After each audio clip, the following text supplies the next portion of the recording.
ഒന്നും രണ്ടും മൂന്നും ആയല്ലോ ഞങ്ങൾ. ആ സമയത്തൊക്കെ ഞങ്ങളിവിടെ ഉണ്ട്. പുത്തുമണി ഉണ്ടാകുമ്പോഴുണ്ട്, വരുമ്പോൾ. നിങ്ങള് വിനോദസഞ്ചാരികളാ? അതെ, എവിടെയായിരുന്നു താമസം? നമ്മളിവിടെ ഒരു ബന്നൂർ റിസോർട്ടായിരുന്നു. ഒരുപാട് ഭയപ്പെട്ടോ? ഭയപ്പെട്ടില്ല, കാരണം നിങ്ങൾക്ക് സർവീസ് കാര്യങ്ങൾ, പോലീസ്, KMCC, ആർമിയുടെ ഒക്കെ നല്ല സഹകരണം കൂടി ഉണ്ടായിരുന്നു. ആർമി, പോലീസ്, കേരള പോലീസ് ഉണ്ടായിരുന്നു. റിസോർട്ടിൽ 10 പേരുണ്ടായിരുന്നു. അതെ, നിങ്ങള് ഇന്ന് വെക്കേറ്റ് ചെയ്യേണ്ടതാണോ? അതെ, ഇന്ന് വെക്കേറ്റ് ചെയ്യണം, ഇന്ന് പോകേണ്ടതാണ്. ഒരുപാട് സമയം അങ്ങനെ കാത്തു നിന്നോ?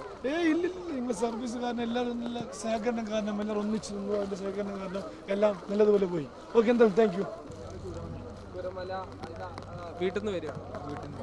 ഞങ്ങൾ ജോലിക്ക് പോയത് ഗ്ലാസ് ബ്രിഡ്ജിലാണ്, അട്ടമല ഗ്ലാസ് ബ്രിഡ്ജിലാണ് ജീപ്പ് ഓടിക്കുന്നത്. ഞാൻ സൂചിപ്പാറ ഒരു ഷോപ്പിലാണ് വർക്ക് ചെയ്യുന്നത്.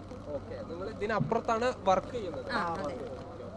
ഇപ്പോൾ കുറേ ആളുകൾ ഇതിന് പുറത്ത് വർക്ക് ചെയ്യുന്ന ആളുകൾ ഇപ്പോൾ വീട്ടിലേക്ക് പോയിട്ടുള്ളൂ. നിങ്ങൾ അവിടെ ഇങ്ങനെ കുറേ ആളുകൾ വർക്ക് ചെയ്യുന്നുണ്ട്, പുറത്തുള്ള ആളുകൾ? ഉണ്ട്. ഞങ്ങളിപ്പോൾ ഒക്കെ ഇവിടുന്ന് ഉരുൾപൊട്ടിയതിന് ശേഷം പുറത്ത് താമസിക്കുന്നവർ കുറേ പേര് ഇങ്ങോട്ട് ജോലിക്ക് ഇവിടെ ഇത് അറിഞ്ഞ ഒരുപാട് ഭയപ്പെട്ടോ? ടെൻഷൻ ഉണ്ടായിരുന്നു, പക്ഷെ കുഴപ്പമില്ല എന്ന് പറഞ്ഞപ്പോൾ കുറേ പേര് ഇങ്ങോട്ട് വരണ്ടോ? ഇനി കുറച്ച് പേരും കൂടെ ഉണ്ട്. കുറേ നേരം വെയിറ്റ് ചെയ്താ പുറത്ത്? ഇല്ല, ഞാൻ എൻ്റെ തറവാടുണ്ട് ചോറുമല, അവിടെ ആയിരുന്നു ഏട്ടൻ്റെ അടുത്ത്. മോളൊക്കെ അവിടെ നിന്ന് സ്കൂളിൽ പോയതാണ്, വന്നിട്ടില്ല. അപ്പോൾ ഡ്രസ്സും കാര്യമൊക്കെ ഇതിലാണ്. ഇപ്പം ക്യാമ്പിൽ താമസിക്കാനാണ്? ക്യാമ്പിലല്ല, ബന്ധുവീട്ടിൽ. ഇവർ ജോലിക്ക് വന്നാൽ രാവിലെ. ഇവർ കഴിഞ്ഞ ദുരന്തത്തിൽ വീടൊക്കെ നഷ്ടപ്പെട്ടിട്ട് പോയത്. ഇപ്പോൾ താമസം എവിടെയാ? കൽപ്പറ്റയാണ്. കഴിഞ്ഞ 2 വർഷം മുമ്പ് വീടൊക്കെ പോയതാണ്. ഇവിടെയാണ് ജോലി ഇവിടെയാണ്, HML-ലാണ്. അറിഞ്ഞാലും ടെൻഷനായോ?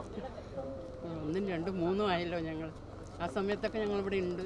പുത്തുമണി ഉണ്ടാകുമ്പോഴുണ്ട്, വരുമ്പോൾ. തീർച്ചയായും ഉണ്ടാകുന്ന അപകടങ്ങളാണല്ലേ? വണ്ടി കിട്ടാതെ അവസരമല്ലേ? ഇനിയിപ്പോ ഇവിടുന്ന് 5 കിലോമീറ്റർ ഉണ്ടാവും നടക്കണം. അല്ലെങ്കിൽ ഇവര് മേപ്പടി കിടക്കേണ്ട അവസ്ഥയായിരുന്നു. സ്കൂളിൽ കഴിഞ്ഞ് രാവിലെ കഴിഞ്ഞ് വന്നല്ലേ. ഓക്കെ. ഇനിയിപ്പോ ചവിട്ടി നീന്തി പോണ്ടേ? ഞാൻ വർക്കിന് പോയത്, ഞാൻ ക്ലിനിക്കിലാണ് വർക്ക് ചെയ്യുന്നത്. അപ്പോൾ അവിടെ നിന്ന് രാവിലെ പോകുമ്പോൾ ഒന്നും ഉണ്ടായിരുന്നില്ല. ഇപ്പോഴാണ് പോകാൻ പറ്റുമോ എന്നുള്ളത് എന്താണ് അവസ്ഥ എന്ന് അറിയില്ല. ഇപ്പം ഇങ്ങനെ ആയിട്ട് എന്താ നമുക്കൊന്നും പറയാൻ പറ്റുന്നില്ല.